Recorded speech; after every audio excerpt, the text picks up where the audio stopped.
নাই কি আরবো এটা গল্পটা হলো ক বলতে পারি না রে তুই একটা কর আমি কব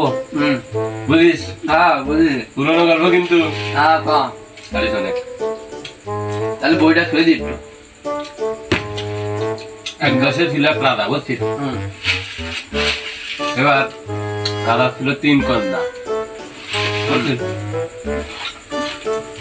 কিন্তু রাধার একটা বদ অভ্যেস ছিল মনে করে তুই বিয়ে হচ্ছিস এবার তোর বউরে উঠে নিয়ে যাবি আর বউরে কিচ্ছু ঢুকে যাবি গল্প ও নিয়ে তো মনে করে সামনে না মেরে পিছনে মারবি আমার পর পিছনে মারবি ক্ষেত্রে এনে গল্প করছো কিরা কিরা তুই আর কিরা আর কেউ না রোজ শুনতে থাকিটা আমি তাহলে পিছন মারলে কার বলবি